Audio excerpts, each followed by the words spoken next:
Bir kere assalomu alaykum azizlar, Zo'rtova telekanali ertalabdan salom dasturi 28-dekabr 2024-yil shanba biz oshxonamizdamiz. Endi oshpazlar o'rganib qolgan yog'nikida tarqalishiga, lekin o'zi odatda Oribjon qozon tepasiga albatta havo tortadigan pastroq qilib o'rnatilishi kerak, to'g'rimi? Shunda hamma havo chiqib ketadi. Endi bizning studiyamizda taomlarning hidi shunaqangi chiqib ketadiki, o'sha tortadigan narsa yo'q-da, endi kelib qoladi, xudo xolasa. Xush kelibsiz. Tomoshabinlar bilan so'rashib olsangiz. Assalomu alaykum hammaga. Kuninglar xayrli bo'lsin. Bu yoqda ovqatimizni boshlab oldik. Xudo xolasa bugun sizlarga sho'la. Ana. Qozonning boshidan aytib qo'yinglar, ana osh emas, sho'la mana. Osh o'xshamadi, oxirida sho'la deb yuborishdi demasdi. Oldin aytib qo'yapmiz. Sho'la qozoningni kovladi bolalikda hazillashardik biz. Demak, azizlar bugun sho'lani juda ham yaxshi ko'radigan insonlar ko'p.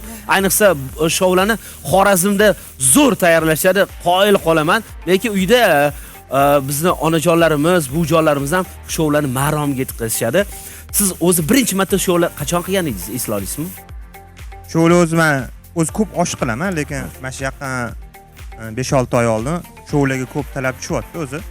Ham eski yuvib ketayotgan ovqatlarimiz uchun yana qaytadan o'rganib, yengitdan oshxonalarda qilinmasligini bitta sababi bor-da. Endi bizda ko'pincha ishxonada, kafelardagi talabdagi ovqatlarni qilamiz-da.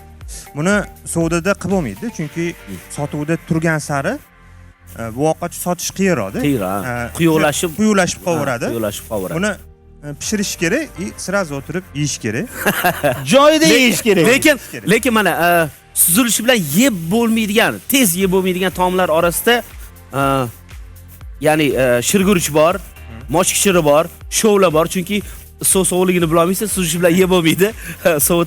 Sal sovutib, ilov qilish kerak. Men bu yerda turshakni ko'rdim. Turshak qo'shasiz. Turshak ham sho'lada bo'ladi. Bu o'zi oshdan farq qiladi. Oshdan farq qiladigan tarafi birinchisi, unga pomidor yoki qanaqadir qizartiradigan mahsulot solinadi. Olib kelgan suvni 2 baravar ko'p solamiz. Demak, guruch mazza qilib yoyilish kerak. Lekin eng anaqa sho'lani eng shirin bo'ladigan go'sht mahsulot bor-ku. Qaysi bir go'shtdan bo'ladi deb o'ylaysiz? Eng shirin aytingchi. Qo'yi qo'rg'asi. Yo'q, men o'zim ishlatadiganim. Qo'yi qo'rg'asi, keyin ozgina endi lahm bo'lish uchun ozgina mol go'shtidan ham soldim. Obid aka ustoz eng shirini bitta mutaxassis aytgan ekanda, parrandani go'shtidan chiqadi ekan. Tovuqning go'shti, kurka, o'rdakning go'shti, o'shanda shirin bo'ladi. Endi bilmayman, mutaxassis shunaqa degan. Yo'q, to'g'ri. Tovuq go'shti sal quruqroq bo'lib qoladi-da. Endi baribir o'zimdan qo'y go'shtiga yetmaydi. Yog'liqqina bo'ladi. To'xtanglar, bizga bittasi va'da bergandi, shanba kuni ovqat qilib beraman o'zim degandi. Yo'q, u va'dalar, u yilini yetmaganlar. Keyingi yilga, xudo xolasa. Bo'ldi, tushunarli. Lekin men sho'la ovqatimizni o'zi o'rganib, men ham qilishdan oldin ozgina retsept yig'aman-da. YouTube'larda qidirganimda ko'pchilik rus futbolgerlari sho'lani osh deb hisoblashadi. O'zbekskiy risotto. Risotto. Risotto. Italyanlar risotto tayyorlashadi. O'sha guruchroq bo'ladi-yu.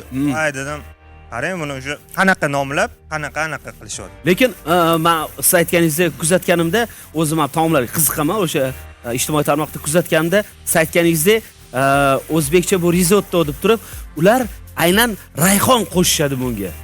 Rayhon qo'sh. Chunki aynan italyanlar rayhonsiz hamma taomga rayhon qo'shadi. Rayhonsiz ilojisi yo'q-da. Shahzoda qilsa bo'lmaydi.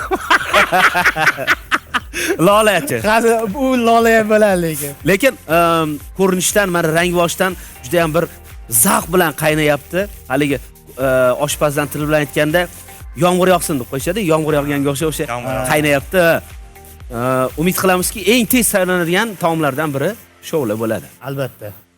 Hozir bizda sho'lani rassa olib bordik, endi ipidan ignasigacha bilmaydigan yosh kelinchaklar ham bilib bordik. Hozir bizda reklamadan qaytishda Quvonch bolalar raqs ansamblidan raqs tomosha qilamiz. Marhamat, reklama.